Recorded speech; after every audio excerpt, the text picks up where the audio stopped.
Hey cool cats and kittens, let's do a video lesson on Rebel Rebel by David Bowie. It's a book song for y'all. Leonard guitar tab method. Page 23, the first page of the high E string. Yeah, right there below In My Life and above Foxy Lady. Just 2 measures long. Okay. Demonstration playthrough, it sounds like this.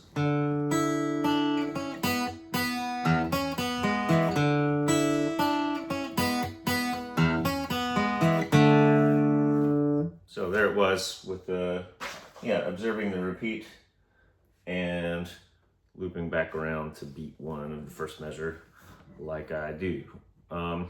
Okay, let me play that a few more times for you, and now what I'll have you do is look at your score while I play it. Maybe I'll slow it down a tick and just see if you can get your eye to follow along the score and account for how many notes are in this thing. 1, 2, 3, 4, 5 in the first measure, then 6, 7, 8, 9, 10, 11 notes altogether. Can your eye follow along and just pay attention to the right note at the right time? 1, 2, 3, 4.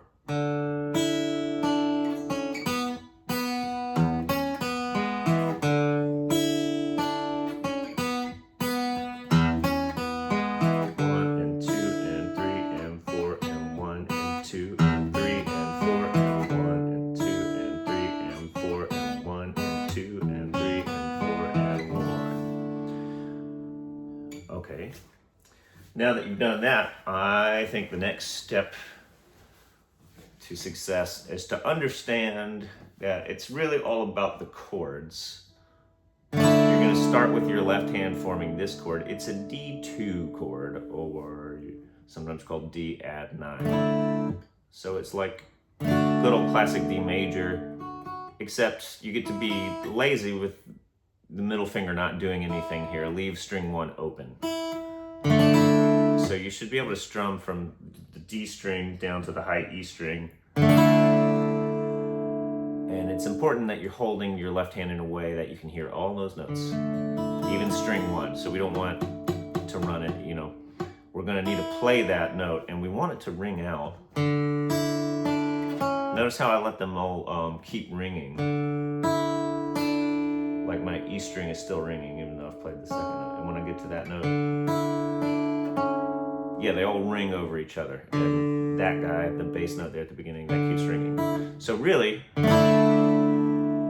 have to have this chord fingered the right way, where we're not, touching any but one string at a time with each finger. So that's D2. That runs until the end of beat 4 in the first measure. So from beat 1 through beat 4 of measure 1, we have this D2 chord. And then on the and of 4, right before the second measure begins, we're gonna change the chord to this E major chord shape, in which maybe I could play it this way.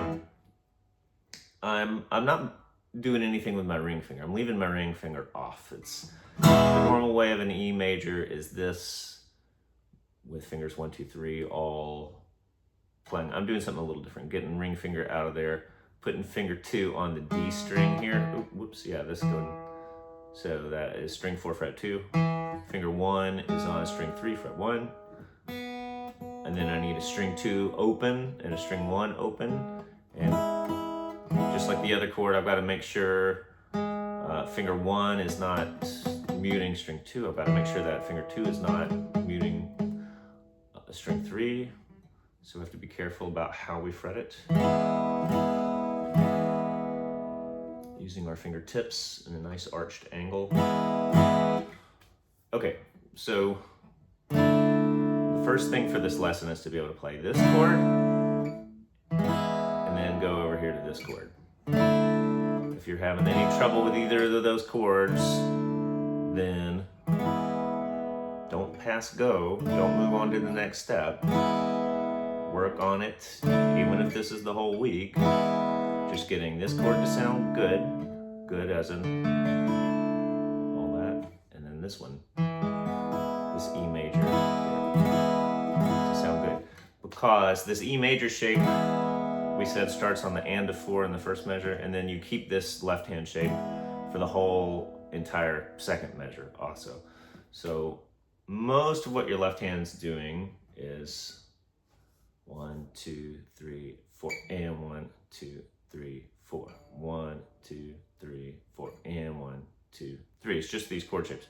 There's a little passing note with finger 2, and you get rid of finger 3 before you get to this chord. But we don't have to practice that at first. And then during the E chord, you've got a little thing that your ring finger does, and then gets right back out of the way for it.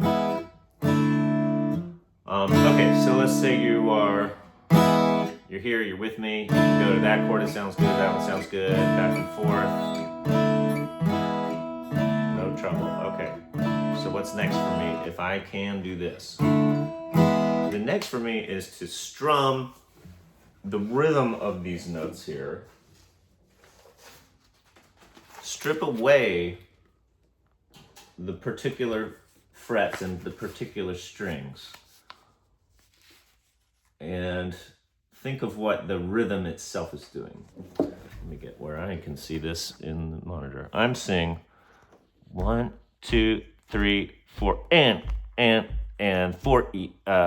4, 3, and 4. And my bad. 1, 2, 3, 4, and 3 and 4. And so bum bum bum ba dum dum dum ba da bum bum bum bum ba ba. Okay, turn that into strumming. Turn that rhythm into strumming. D, D, D, D, E, E, E, E, E, E, E, D, D, D, D, E, E, E, E, E. I tried to sneak in the note. I'm not there yet. Down, down, down, down, up, up.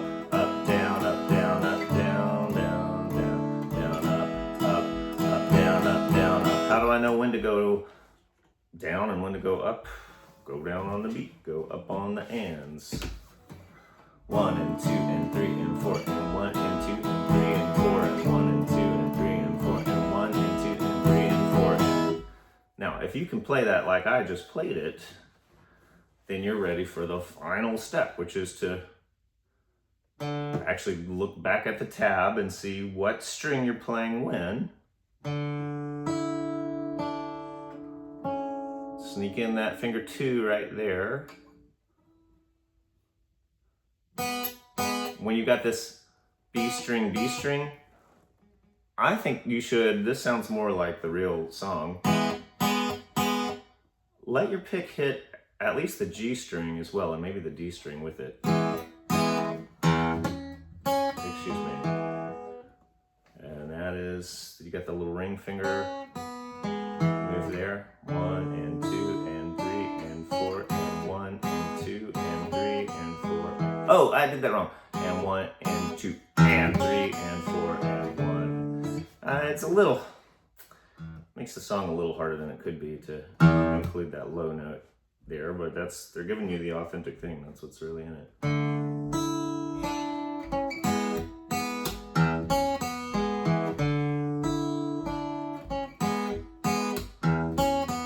Okay, which brings us full circle, because now I'm just playing it the way I demonstrated it at the beginning. But you can see there's a process along the way to make it less confusing and easier. And those are the steps. That's how you should break it down. And what's I gonna say? Give more. Oh, well, as always, you should know what each and every one of those notes is in there. So if you think D, E, and then you're like, what's that? Then just remind yourself what it is. Write the note names above.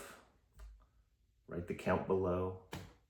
Note names above, count below. Always, always, always. These things help us They help the songs make sense. They help us memorize them, ultimately help us play them better.